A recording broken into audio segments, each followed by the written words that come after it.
David siempre fue el orgullo de su familia. Desde pequeño, su mente funcionaba como un engranaje perfecto.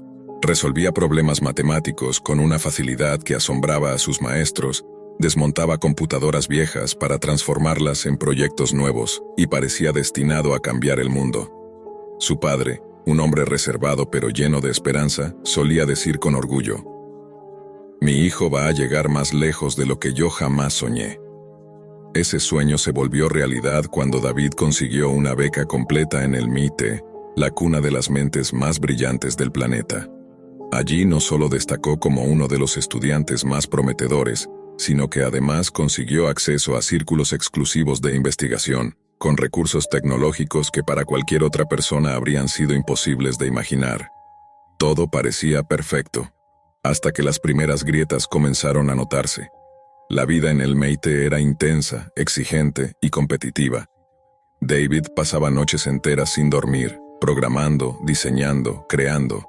Pero también se obsesionaba con lo prohibido, con aquello que los demás ni siquiera se atrevían a tocar.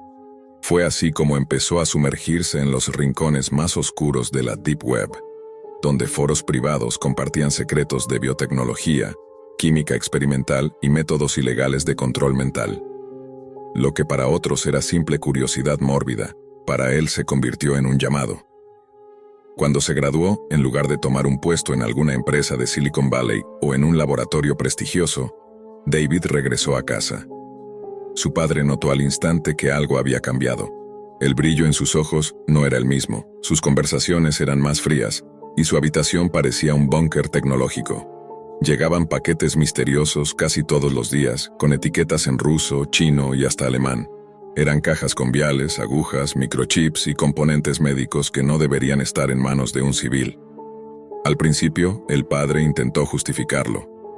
Es solo investigación, está avanzando en proyectos propios, tal vez una startup. Pero la ilusión se desmoronó la primera vez que el teléfono sonó y una voz del FBI preguntó por David. «Estamos siguiendo unos envíos sospechosos, señor. ¿Su hijo está en casa?» El hombre colgó, nervioso, sin saber qué responder. Lo más perturbador ocurrió semanas después. Una noche, revisando la vieja laptop de David, el padre encontró una carpeta oculta.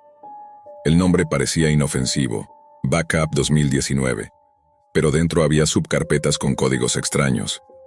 Al abrirlas, el horror lo paralizó. Eran videos perturbadores, grabaciones de personas reales, atadas a camillas, sometidas a experimentos que parecían sacados de una pesadilla. Una voz narraba cada paso con calma, explicando como si se tratara de un tutorial científico. Inyecciones de químicos desconocidos, descargas eléctricas, privación sensorial, drogas capaces de alterar la percepción y borrar recuerdos. El padre no quería creerlo, pero la voz era inconfundible. Era David. Las grabaciones no eran improvisadas.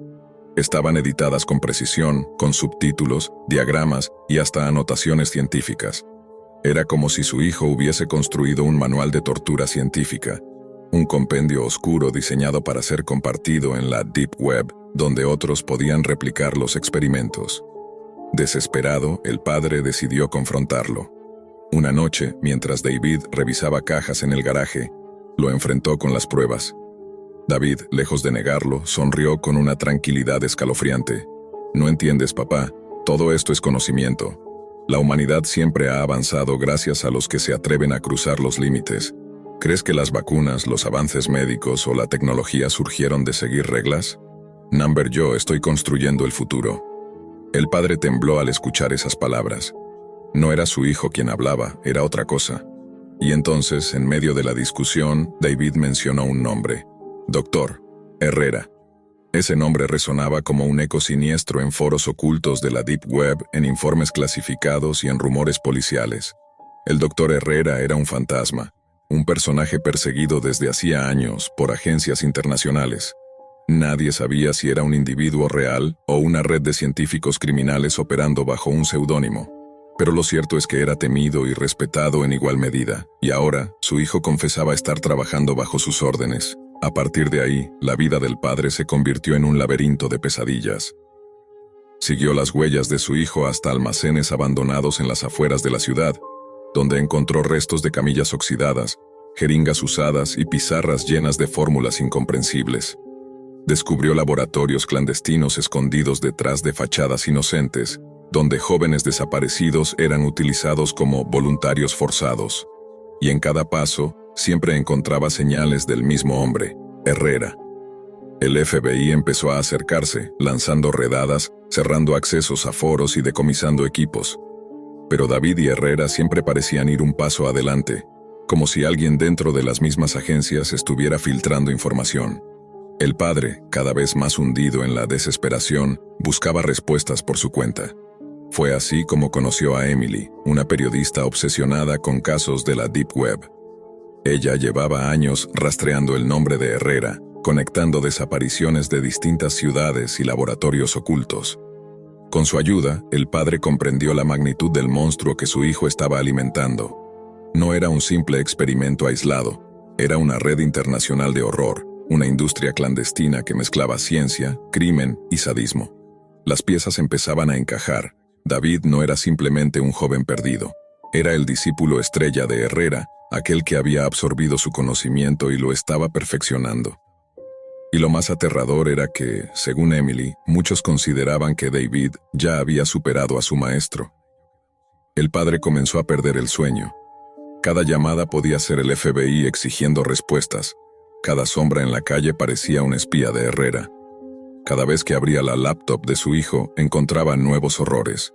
Experimentos más sofisticados, grabaciones en distintas lenguas, pruebas de que la red de víctimas se expandía a nivel mundial.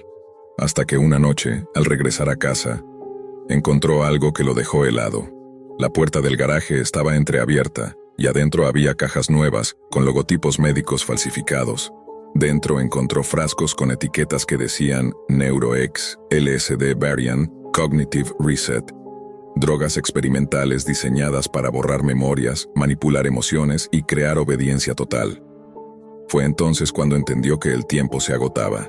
Su hijo ya no estaba solo experimentando. Estaba construyendo algo mucho más grande. Un ejército de mentes controladas, esclavos biológicos al servicio de un monstruo en las sombras. Y en medio de esa pesadilla, una pregunta lo destrozaba por dentro. ¿Hasta dónde estaría dispuesto a llegar para detener a su propio hijo? El padre ya no podía dormir. Cada rincón de la casa se había transformado en un recordatorio de que su hijo no era el mismo muchacho que había criado. Las paredes del garaje impregnadas de olor químico, las cajas apiladas con etiquetas que nunca se repetían, los discos duros escondidos entre ropa sucia. Todo se había vuelto parte de un escenario criminal que lo perseguía día y noche. Emily, la periodista, le advirtió que quedarse quieto era un error. Si seguimos esperando, David avanzará tanto que ya no habrá manera de detenerlo. Lo que hoy son pruebas con unos pocos. Mañana serán cientos, quizá miles de personas convertidas en marionetas. El padre se negó al principio. Denunciar a su propio hijo era un tormento demasiado grande, pero pronto se dio cuenta de que el tiempo jugaba en su contra. Las desapariciones aumentaban en las noticias locales. Jóvenes sin rastro en campus universitarios, indigentes que nunca regresaban a los refugios, inmigrantes invisibles que parecían haberse desvanecido. Todos ellos formaban parte de un patrón que solo alguien atento a la Deep Web podía notar. Emily compartió con él un hallazgo estremecedor. En foros ocultos circulaban videos donde la voz de David explicaba con frialdad cómo inducir estados de obediencia absoluta. Era como un curso en línea, con capítulos numerados, referencias científicas y hasta recomendaciones sobre dosis exactas. Y aunque los videos estaban disfrazados como material académico, la verdad era imposible de ocultar. Eran manuales de esclavitud mental. Lo más inquietante es que no estaban subidos de manera aislada. Se transmitían en vivo desde servidores ocultos, lo que significaba que en algún lugar, en tiempo real, había personas sufriendo lo que David narraba. La investigación los llevó hasta un almacén abandonado en las afueras de Boston. La fachada estaba deteriorada, pero en su interior encontraron cámaras, jaulas metálicas y restos de equipos médicos de última generación. Allí también había pizarras llenas de fórmulas y diagramas, firmadas con un nombre, Herrera.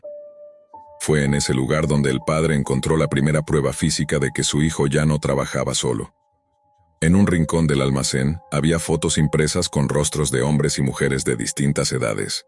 Cada imagen estaba marcada con números, códigos y una palabra escrita a mano. Candidatos. Emily temblaba al verlas. «Esto es un catálogo de víctimas», susurró. «Herrera y tu hijo están eligiendo a quién quebrar, a quién convertir en su experimento». La desesperación del padre lo llevó a tomar una decisión: infiltrarse en la misma red donde David operaba. Con la ayuda de Emily comenzaron a rastrear accesos, direcciones IP disfrazadas y servidores espejo. Cada clic los llevaba más profundo, hasta llegar a un sitio al que solo podían entrar quienes eran invitados personalmente. Allí, cientos de usuarios anónimos discutían sobre biotecnología prohibida, manipulación neuronal y tráfico de químicos. Entre todos los mensajes, uno resaltaba en la pantalla con un resplandor inquietante: «Próxima sesión de pruebas, nivel avanzado. Moderador, D. Herrera, colaborador, DMIT». Ese alias no dejaba dudas. DMIT era David, el hijo prodigio convertido en monstruo. El padre sintió un frío recorrerle la espalda. Ya no se trataba de un muchacho perdido, ni siquiera de un simple criminal. David era un profesor del horror, guiando a otros hacia una ciencia deformada. Con la información recopilada, decidieron acercarse al FBI, pero lejos de recibir apoyo, encontraron silencio y evasivas. Un agente, después de muchas insistencias, les confesó algo aterrador: «Sabemos lo que Herrera está construyendo. Sabemos quién es su hijo.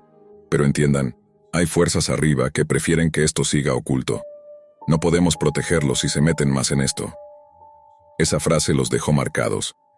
Si las autoridades estaban atadas o cómplices, ¿a quién recurrir? A partir de entonces, Emily y el padre comenzaron a actuar por su cuenta.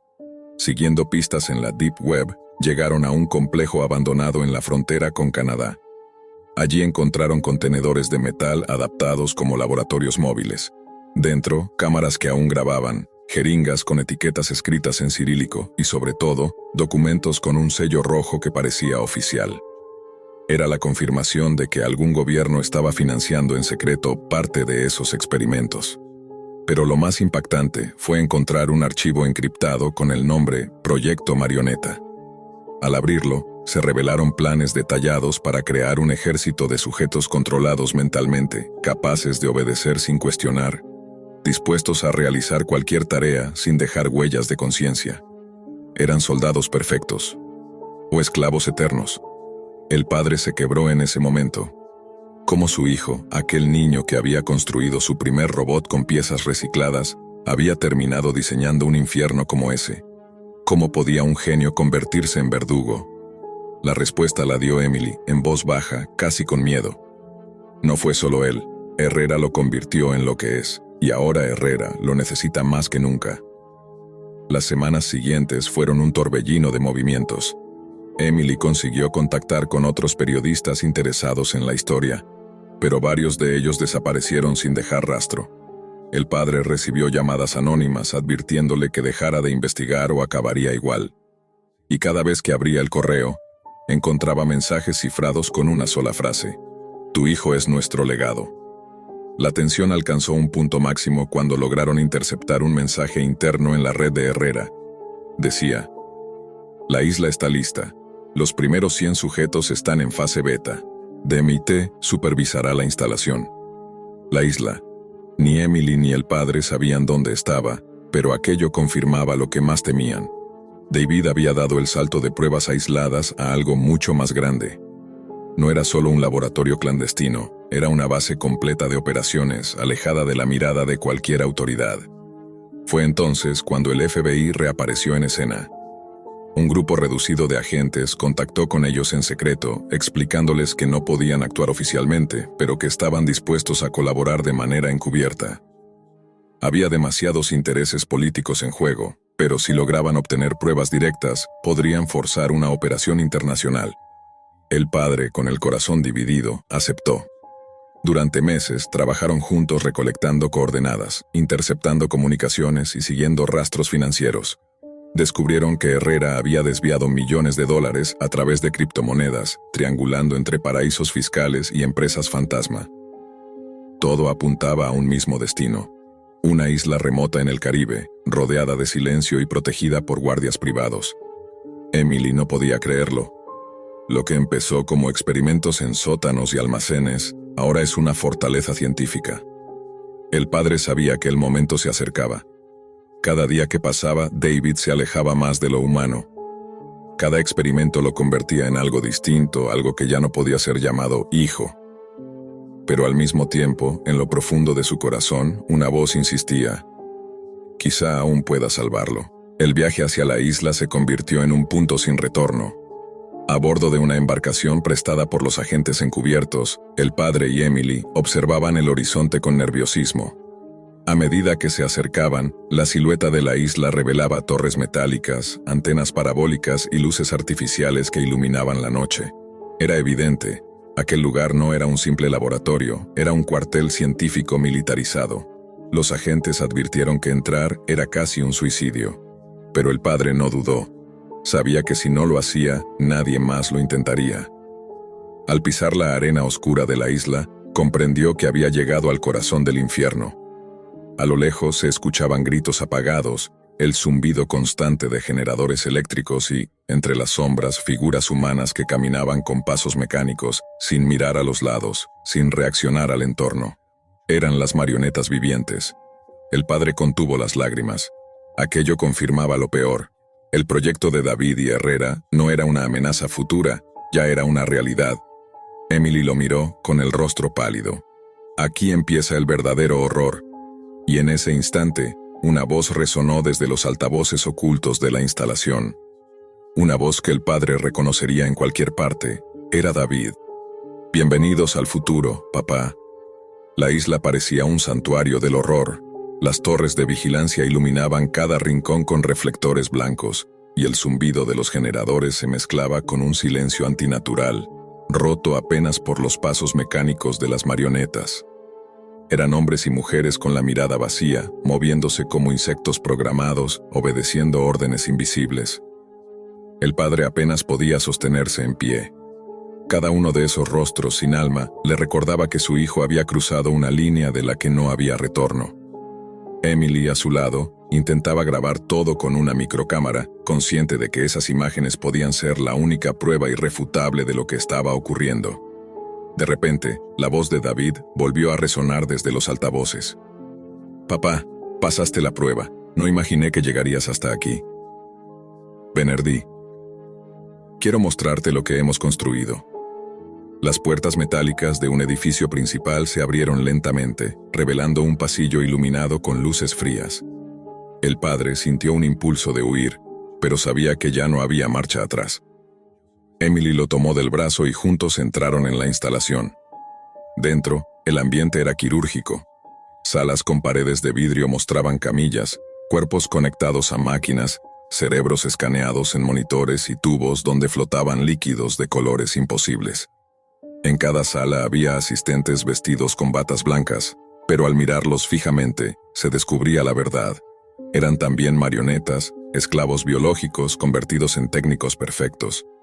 En el corazón de aquel complejo apareció el doctor Herrera.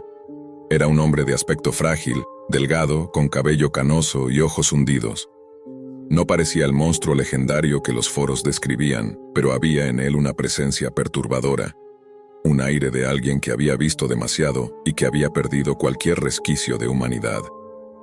«Bienvenido», dijo con voz calmada. «Tu hijo ha superado todas mis expectativas. Gracias a él, lo imposible se ha vuelto realidad». El padre lo miró con odio, pero antes de que pudiera hablar, David apareció. Ya no era el muchacho tímido y brillante que había conocido.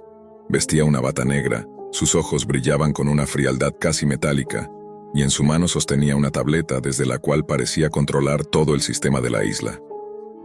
«Papá, entiéndelo», dijo sin titubear. «Lo que ves aquí no es horror, es evolución. El mundo nos condena por romper reglas, pero la historia siempre recuerda a quienes se atrevieron a experimentar. Nosotros somos los arquitectos del futuro». Emily dio un paso adelante con rabia. «Esto no es ciencia, es esclavitud. Has convertido a personas en juguetes, en cadáveres vivos». David la miró con indiferencia. «Los débiles siempre serán material de prueba. Nadie los extrañará, nadie recordará sus nombres». El padre sintió que el suelo se desmoronaba bajo sus pies. Reconocía la voz, reconocía el rostro, pero el alma de su hijo ya no estaba allí. Era como si Herrera hubiese arrancado la esencia de aquel muchacho para reemplazarla con una ideología podrida. Entonces ocurrió lo inevitable. El padre, entre lágrimas, sacó la pistola que uno de los agentes encubiertos le había entregado antes de partir hacia la isla. La apuntó directamente a Herrera. «Tú lo destruiste. Tú lo convertiste en esto». El doctor apenas sonrió. «Yo solo mostré el camino. Él decidió seguirlo». Con un disparo seco, Herrera cayó al suelo. El eco del balazo retumbó en todo el complejo, pero lo que vino después fue peor. Las marionetas comenzaron a agitarse, como si hubieran perdido su conexión principal. Se golpeaban contra las paredes, gritaban, algunos se desplomaban convulsionando. Era el caos absoluto. David lanzó un grito de furia. «No tenías derecho, él era la clave». En ese momento el padre entendió lo que debía hacer. Apuntó el arma hacia su propio hijo. Las lágrimas le nublaban la vista, pero la decisión estaba tomada. «Lo siento, hijo. Perdóname». David no suplicó, solo abrió los brazos como aceptando el destino. «No puedes detener lo que ya comenzó. Aunque me mates, mi legado vivirá». El disparo resonó como un trueno. David cayó al suelo, su cuerpo convulsionó y luego quedó inmóvil. El silencio posterior fue insoportable. Emily se cubrió el rostro, llorando. El padre dejó caer el arma y se arrodilló junto al cuerpo de su hijo, sollozando como nunca antes. Pero la pesadilla aún no había terminado. Las pantallas alrededor se encendieron de golpe. En ellas apareció el rostro de Herrera, vivo, sonriente. ¿De verdad creíste que sería tan fácil? ¿Que un simple disparo acabaría conmigo? Yo soy una idea, un sistema. Mientras exista la Deep Web, mientras existan mentes dispuestas a aprender, yo seguiré vivo. El padre miró horrorizado el cadáver de David. La tableta en sus manos aún estaba encendida, mostrando un mensaje programado. Fase 2 activada, transferencia en curso. De repente, las luces del complejo parpadearon. Nuevos servidores comenzaron a encenderse, revelando que todo estaba automatizado. La mente de David, sus investigaciones y su legado ya habían sido subidos a la red. Aunque el cuerpo yacía sin vida, su conocimiento, sus experimentos y sus horrores ya estaban distribuidos en miles de servidores imposibles de rastrear. Emily lo comprendió al instante. «No lo detuviste, solo lo multiplicaste». El padre, destrozado, abrazó el cuerpo de su hijo mientras el complejo entero se sacudía con explosiones. Los agentes encubiertos habían activado la orden de destrucción de la isla, y no había tiempo para escapar. En sus últimos momentos de lucidez, mientras el fuego consumía las instalaciones, el padre cerró los ojos y susurró: «Perdóname, hijo. Algún día alguien acabará con esto». La isla estalló en llamas, tragándose los restos de la obra de David y Herrera. Sin embargo, en algún rincón del mundo, en una pantalla anónima, un nuevo mensaje apareció en un foro oculto. Lección 01. El futuro de la mente humana. Instructor, DMIT. La pesadilla apenas había comenzado, sabía. Kayla siempre había sentido una atracción inexplicable por lo que el mundo consideraba prohibido. Desde que era niña, se quedaba despierta leyendo sobre sectas, conspiraciones y fenómenos paranormales, mientras sus amigos de escuela se entretenían con series infantiles. A los 18 años, esa obsesión se transformó en un camino académico. Decidió estudiar informática forense. Lo hacía con una excusa clara frente a su familia. Quería trabajar en seguridad digital, pero en realidad lo que buscaba era tener las herramientas para sumergirse con total control en los abismos de la Deep Web. En los pasillos de la universidad se hablaba de ella como la hacker de ojos inquietos, porque rara vez dejaba de observar, rara vez dejaba de preguntar. Kayla tenía la habilidad de detectar patrones donde otros solo veían ruido. Era paciente, metódica y, sobre todo, tenaz. Nunca se conformaba con explicaciones superficiales. Así fue como, durante una madrugada de insomnio y café frío, encontró el primer hilo que la arrastraría hacia una oscuridad que superaba cualquier otro relato digital. Un foro titulado Taste the Forbidden. Al inicio parecía una de esas comunidades que explotaban el morbo con historias inventadas. Relatos de vampiros urbanos, juegos de rol macabros y supuestos diarios de criminales. Pero Kayla notó algo distinto. No eran simples fantasías. Había capturas de pantalla de transferencias de criptomonedas, coordenadas cifradas y fotografías que no parecían creadas por aficionados. Había un subtexto en todo aquello, como si cada publicación fuera parte de un código mayor. Con paciencia empezó a rastrear usuarios. La mayoría desaparecía tras unas semanas, como si quemaran sus perfiles deliberadamente para no dejar huellas. Sin embargo, uno en particular repetía patrones que despertaron su interés. Su nombre era Vortex. Siempre que aparecía en un debate, el resto guardaba silencio. Era como si él tuviera la autoridad tácita de la sala. Kayla lo estudió durante meses, hasta que un día decidió dar el primer paso. Le escribió directamente. No esperaba respuesta, pero a las pocas horas la obtuvo. Vortex no perdió tiempo en rodeos. Le preguntó por qué estaba allí. Kayla no mintió, aunque tampoco dijo la verdad completa. Se presentó como una investigadora fascinada por la psicología de las comunidades extremas, alguien que quería observar. Él rió con un tono que se filtraba incluso a través de las letras. Observar es peligroso. Aquí quien mira demasiado tiempo termina viéndose en el espejo. Esa misma noche, Vortex la invitó a un canal privado de mensajería cifrada. Allí, la atmósfera era diferente. No había bromas, no había disfraces. Los usuarios hablaban con un lenguaje ritualizado, casi ceremonial. Nombraban a una sociedad secreta conocida como el Festín. Lo describían como una hermandad, pero no de las que uno encuentra en las universidades. Era algo más profundo, más retorcido. Kayla empezó a notar que cada conversación estaba diseñada como una prueba. No podías participar sin revelar algo personal. Primero eran detalles superficiales. Tus miedos, tus manías, tus límites. Después se volvían confesiones oscuras, fantasías, experiencias, deseos que pocos admitirían en voz alta. Y aunque Kayla nunca reveló quién era realmente, se dio cuenta de que estaba entregando más de lo que pensaba. La primera figura que apareció en esas conversaciones fue Bloodhound. Su estilo era directo, cortante. No se escondía detrás de ironías. Para él, todo giraba en torno a un principio. Quien se atreve a probar lo prohibido se vuelve libre. Pronto supo que era uno de los líderes. El otro, conocido como el carnicero, tenía una voz escrita diferente, pausada, casi paternal, como si intentara guiar a cada recluta paso a paso hacia la perdición. Los rituales comenzaron de manera virtual. Kayla fue testigo de reuniones en video donde las cámaras nunca mostraban rostros completos, solo sombras y máscaras improvisadas. Se escuchaban respiraciones agitadas, risas distorsionadas por filtros de audio y de vez en cuando imágenes fugaces de lo que parecían ser banquetes.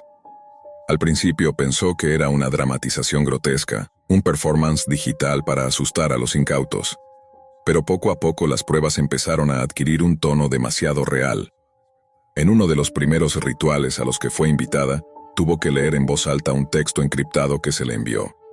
El mensaje hablaba de devorar, de transformar el acto de comer en un pacto de poder. Mientras lo leía, los demás repetían sus palabras como un eco colectivo. Esa sensación la estremeció.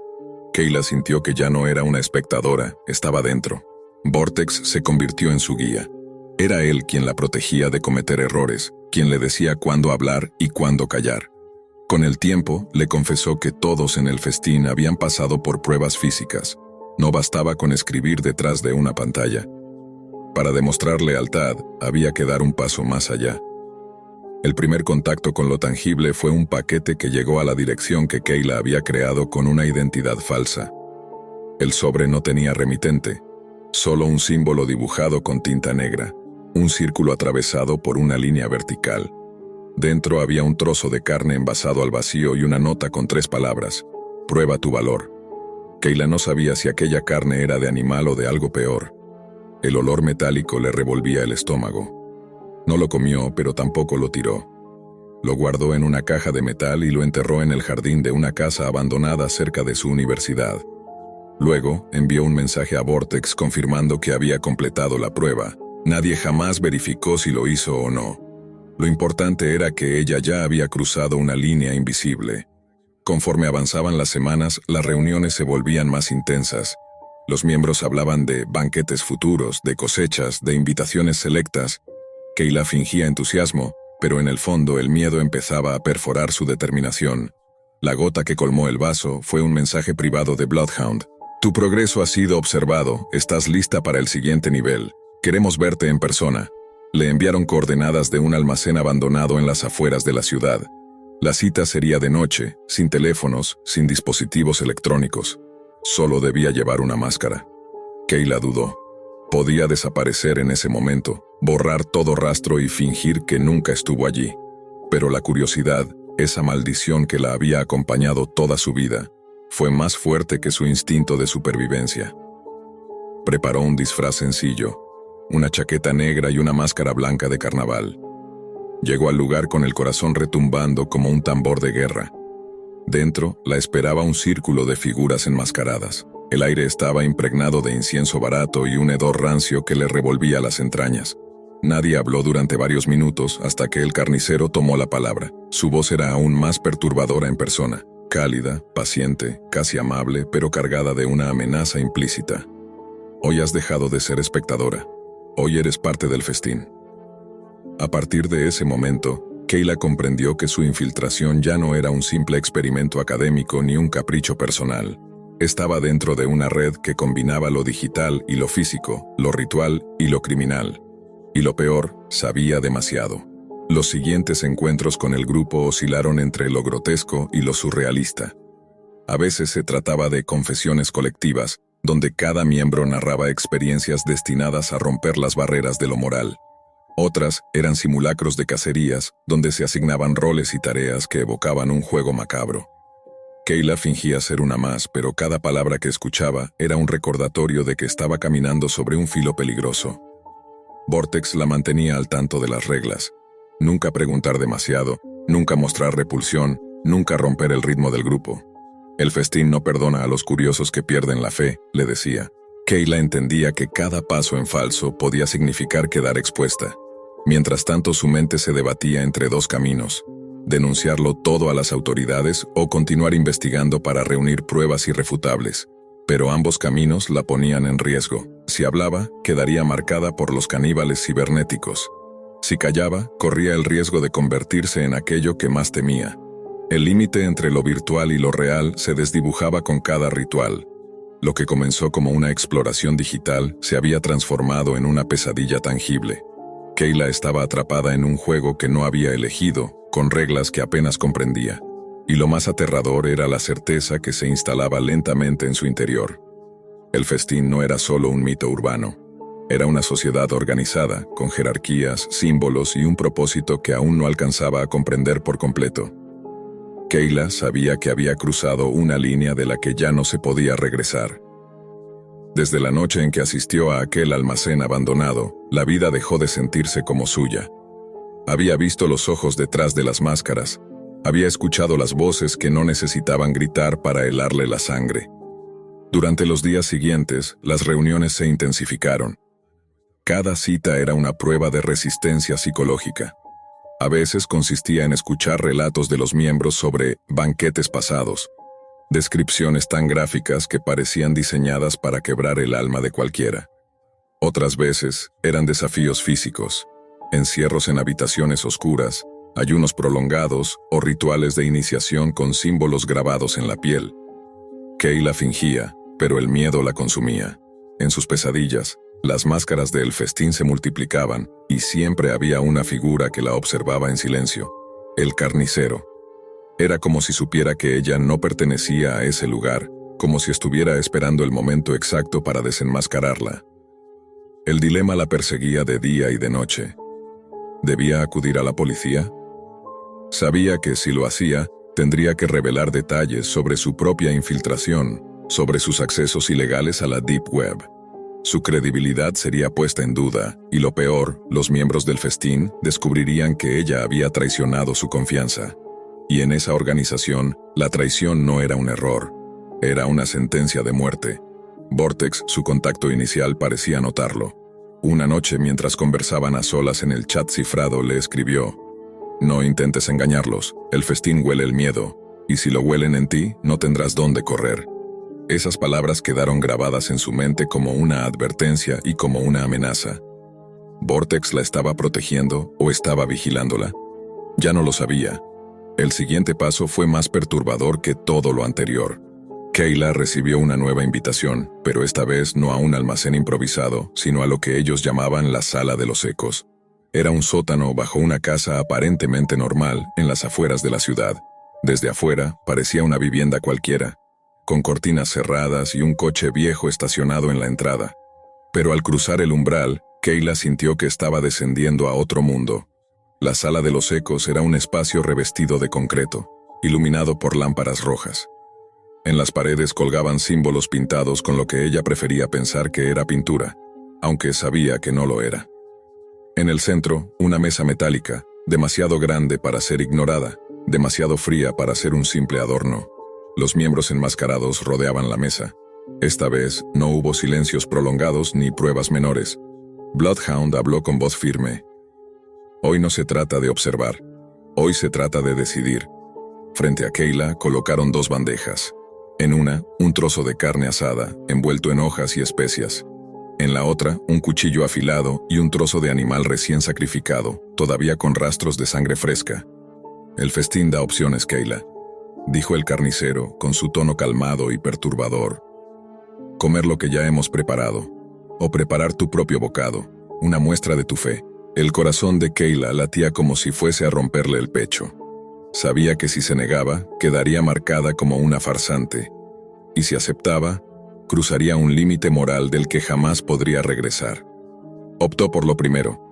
Tomó el trozo ya preparado y lo llevó a sus labios. El sabor era fuerte, metálico, indescriptible. En ese instante las voces de los demás comenzaron a corear un cántico gutural.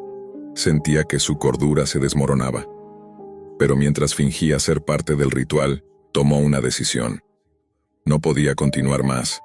Si seguía, acabaría perdiéndose por completo. Tenía que huir, tenía que denunciar.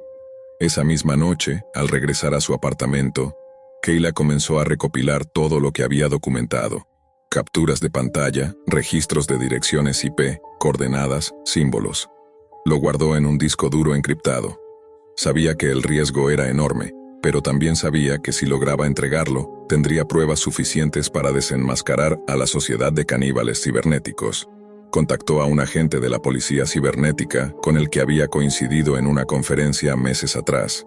No le dio su identidad real, solo envió un mensaje anónimo con parte de la información y una advertencia. El festín no es un mito. Se reúnen en esta ciudad. Si no actúan, crecerán. Pasaron días de silencio. Kayla empezó a sospechar que nadie la tomaría en serio. Pero una madrugada, antes de que amaneciera, escuchó golpes en su puerta. No eran policías, eran ellos. La arrastraron con violencia hacia una furgoneta. Kayla gritó, pero la ciudad dormía, indiferente. Dentro del vehículo reconoció la máscara de Vortex. Sus ojos, ocultos bajo la sombra, no mostraban compasión. Te lo advertí, el festín huele el miedo, y el tuyo ya apesta. El viaje terminó en el mismo sótano, la Sala de los Ecos. Esta vez no había cánticos ni rituales, había silencio absoluto. Kayla fue colocada sobre la mesa metálica, sus manos atadas con correas de cuero. Frente a ella, el carnicero levantó el cuchillo con calma, como si fuera un cirujano a punto de comenzar una operación. Pensaste que podías mirarnos desde afuera, pero al festín no se entra y se sale. Una vez pruebas, eres parte del ciclo, y todo ciclo necesita un sacrificio. Kayla sintió que su vida se reducía a segundos. Sus ojos buscaron desesperados algún gesto de misericordia, alguna salida. Fue entonces cuando lo vio. Vortex, en un instante fugaz, hizo una señal imperceptible con la mano. Los demás no lo notaron, pero Kayla entendió. El cuchillo descendió, pero no hacia ella. En medio de la confusión, una pelea estalló. Gritos, golpes, máscaras cayendo al suelo. Vortex la liberó con rapidez y la arrastró hacia la salida. «Corre, no mires atrás». El último eco, Kayla corrió como nunca antes en su vida. Sintió el aire frío golpeándole la cara, las sombras de la ciudad tragándosela. No supo cuánto tiempo huyó, ni por qué Vortex la había ayudado. ¿Era un traidor dentro del festín? ¿O simplemente estaba jugando un papel más complejo? Nunca lo sabría. Días después, cuando por fin reunió el valor para revisar las noticias, encontró un titular inquietante.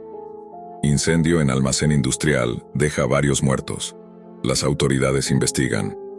No había menciones al festín, ni a rituales, ni a caníbales.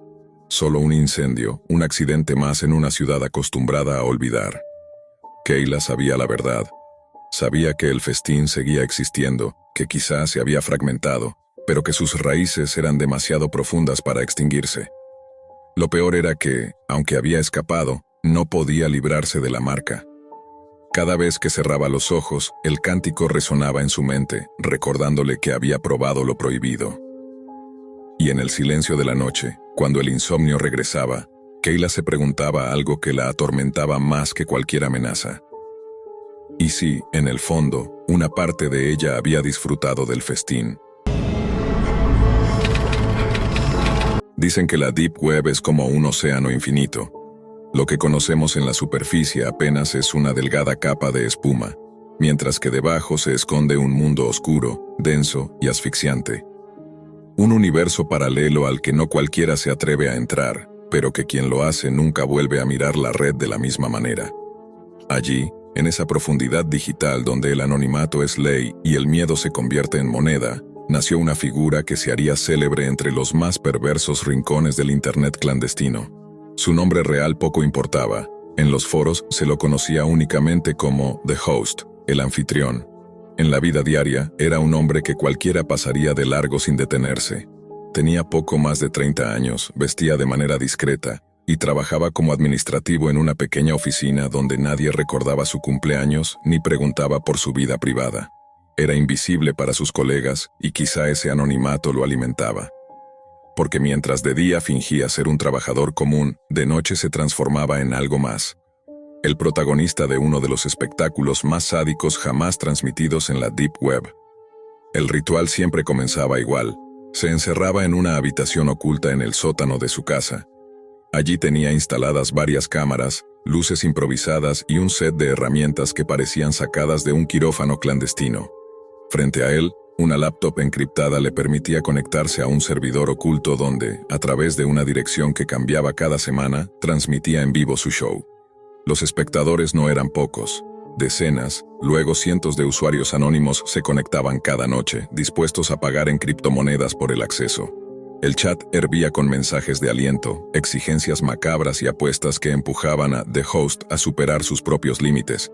Para esa audiencia, no era un enfermo, era un ídolo, un artista del dolor, un símbolo de la crueldad transformada en espectáculo. Las primeras transmisiones eran moderadas. Una rata, un conejo, un gato callejero. Pero pronto la lógica de la audiencia hizo su trabajo. Siempre exigían más. Y The Host respondía. Cada semana, su sótano se transformaba en un escenario donde lo prohibido se convertía en rutina. Tenía bisturís, sopletes, cables eléctricos, jeringas, anzuelos. El horror era meticuloso, planeado hasta el último detalle, como si en su mente hubiera un director de orquesta que ensayaba cada nota de una sinfonía grotesca. Con el tiempo, la sala comenzó a mutar. Los espectadores más fieles donaban dinero extra para que mejorara su producción. Así, la iluminación cambió, las cámaras fueron reemplazadas por otras en HD, y el show alcanzó un nivel que rozaba lo cinematográfico. El sótano se volvió un escenario de circo macabro. Las paredes cubiertas con telas negras, los instrumentos de acero colgados como trofeos, y en el centro, una mesa quirúrgica donde ocurría todo. Lo más perturbador no era solo lo que hacía, sino la manera en que lo presentaba. Como un verdadero maestro de ceremonias, The Host hablaba a cámara, describía cada paso con una voz calmada, casi didáctica. No gritaba, no se exaltaba.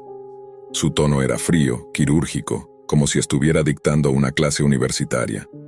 Esa calma enfermiza contrastaba con los gritos y gemidos que a veces llenaban el ambiente, haciendo que la transmisión resultara aún más insoportable para quien lograra acceder a ella por curiosidad o accidente. El fenómeno creció. En foros ocultos de la Darknet, se compartían fragmentos de sus transmisiones como si fueran piezas de culto. Algunos lo defendían diciendo que era un artista conceptual, un performer que había llevado el horror al límite. Otros, más lúcidos, lo describían como lo que realmente era, un monstruo con acceso a una cámara. Lo que nadie sabía era que, tras cada transmisión, él no apagaba la laptop y se iba a dormir. Number. Pasaba horas leyendo los comentarios del chat, respondiendo a los más fieles, planeando junto a ellos el próximo espectáculo. Y en ese proceso, comenzó a volverse adicto no solo al dinero, sino al poder que sentía. Por primera vez en su vida, alguien lo escuchaba, lo admiraba, lo reconocía. En la oficina era un fantasma, en la Deep Web era un dios. Esa dualidad lo fue consumiendo. De día apenas podía concentrarse en el trabajo. Llegaba con ojeras, distraído, con un brillo extraño en los ojos. Sus compañeros lo atribuían al insomnio o al estrés. Nadie sospechaba que el hombre que archivaba papeles en silencio era, al caer la noche, el protagonista de una de las pesadillas más perturbadoras del Internet clandestino. El show de la crueldad en vivo comenzó a ganar notoriedad incluso fuera de la Deep Web. Algunos periodistas de investigación empezaron a recibir enlaces filtrados, capturas borrosas, testimonios de usuarios que habían entrado y salido horrorizados. No había forma de verificarlo del todo, pero el rumor creció. En algún lugar del mundo alguien estaba transmitiendo barbaridades en directo, y cientos de anónimos pagaban por verlo. Mientras tanto, The Host disfrutaba de su gloria. El sótano ya no era suficiente. Soñaba con algo más grande, con superar a todos los demás streamers de la Darknet. Porque, aunque parezca increíble, no era el único. Había competencia, canales de peleas clandestinas, transmisiones de torturas falsas, simulaciones con muñecos hiperrealistas. Pero él tenía algo que lo diferenciaba: autenticidad. Su show no era un montaje, y ese era su orgullo, y también su condena. La noche que lo cambiaría todo empezó como cualquier otra. Preparó las cámaras, limpió la mesa metálica, revisó que la conexión encriptada funcionara sin fallas. El chat comenzó a llenarse de espectadores ansiosos, algunos reclamando que la última transmisión había sido demasiado corta, otros apostando criptomonedas para decidir el próximo método de tortura. The Host saludó a todos con esa calma de siempre, acomodó su máscara negra y comenzó a preparar su espectáculo. Lo que no sabía era que, del otro lado de la pantalla, entre decenas de usuarios anónimos, había ojos distintos observándolo. Agentes de distintas agencias habían logrado infiltrarse en su servidor, rastrear parte de las transacciones, conectar fragmentos de información que lentamente construían un perfil de quién era realmente el hombre detrás del show. En ese sótano iluminado por luces frías, The Host no podía imaginar que la red de anonimato que lo protegía estaba a punto de desmoronarse. Porque aquella noche, en medio de su ritual enfermizo, un sonido inesperado interrumpiría su rutina. Un golpe seco en la puerta. Un golpe que resonó más fuerte que todos los gritos. Más fuerte que todas las monedas digitales acumuladas en su billetera virtual. Más fuerte que toda la falsa gloria que había construido en la oscuridad de la Deep Web. El golpe resonó en la puerta del sótano como un eco imposible de ignorar. The Host se quedó inmóvil, con las manos aún sosteniendo sus herramientas, mientras el chat explotaba de mensajes. ¿Qué pasa? ¿Es parte del show? No pares ahora. La audiencia, acostumbrada a giros grotescos, creyó por un momento que todo era una puesta en escena. Pero no lo era. La respiración del anfitrión se volvió agitada. Durante un instante, pensó en cortar la transmisión, en apagarlo todo y fingir que nada ocurría. Sin embargo, su ego, ese monstruo que había alimentado noche tras noche, no se lo permitió. Tenía cientos de pares de ojos viéndolo. Cerrar de golpe habría sido admitir debilidad. Y él no era débil. Se acercó a la cámara y con esa calma artificial que lo caracterizaba, murmuró: «Esperen un momento. Parece que tengo visita». El chat estalló en risas y burlas. Algunos pedían que abriera la puerta en vivo, convencidos de que se trataba de algún truco. Otros, más paranoicos, comenzaron a advertir: «Son ellos. Te encontraron». El segundo golpe fue aún más fuerte, acompañado de un crujido metálico. Y entonces lo supo. No era un vecino curioso, ni un error. Era algo mucho más serio. Su mente comenzó a repasar, a toda velocidad, cada detalle de sus medidas de seguridad. Había usado VPNs en cadena, servidores encriptados, criptomonedas mezcladas en pools imposibles de rastrear. Se había convencido de que era intocable. Pero esa puerta temblando frente a él demostraba que estaba equivocado. Con la garganta seca, caminó hasta un rincón del sótano y apretó un interruptor oculto bajo la mesa. Las luces se apagaron de golpe, dejando la escena apenas iluminada por la pantalla de la laptop. La transmisión seguía activa. El rostro cubierto de The Host era ahora un fantasma entre sombras. El chat enloquecía. «No pares, cabrón, sigue. Esto es mejor que Netflix. Te van a atrapar, sal de ahí ya». Pero él no respondió. Su mente estaba en otra cosa, en la mochila escondida bajo el suelo falso, en el disco duro externo que debía destruir, en el teléfono sin chip donde guardaba números cifrados. Cada movimiento era calculado, pero al mismo tiempo torpe, porque las manos le temblaban. El anfitrión, que había mostrado siempre un dominio absoluto sobre su escenario, ahora parecía un niño acorralado en un rincón oscuro. Los golpes en la puerta cesaron de repente.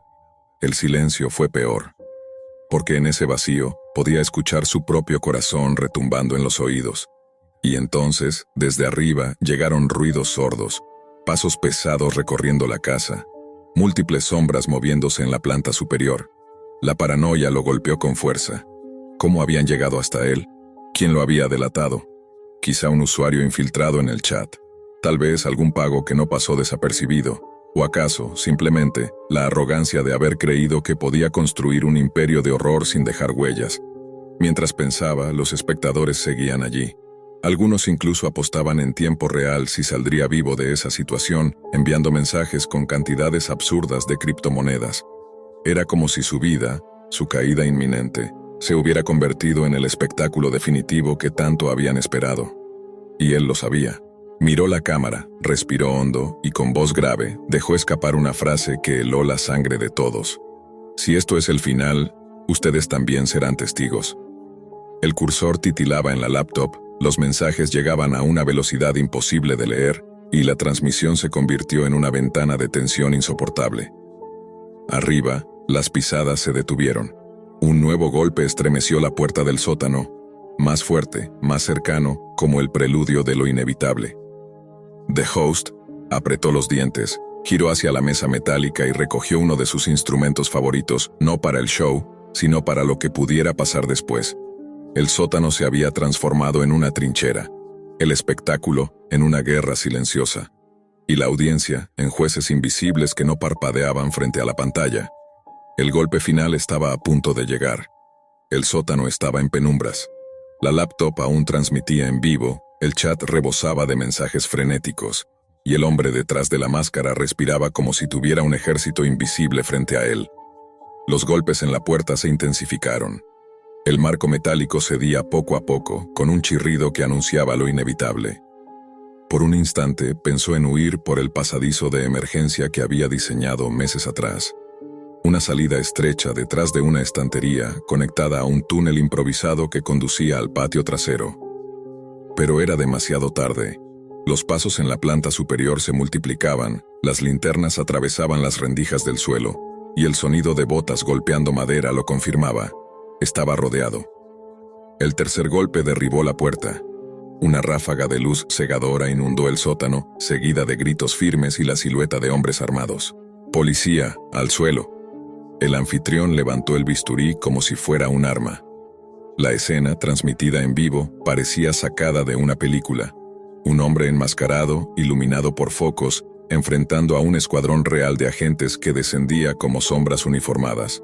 El chat se volvió una lluvia de mensajes incomprensibles.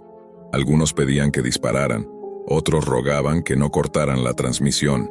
No hubo oportunidad de resistencia. En segundos, lo redujeron contra el suelo, esposado, rodeado de armas apuntándole a la cabeza. El bisturí rodó por el piso metálico, tintineando hasta detenerse frente a la cámara. La transmisión siguió activa unos segundos más, mostrando cómo un agente apagaba la laptop de un manotazo. Fue el último frame, un close-up del filo brillante en la oscuridad.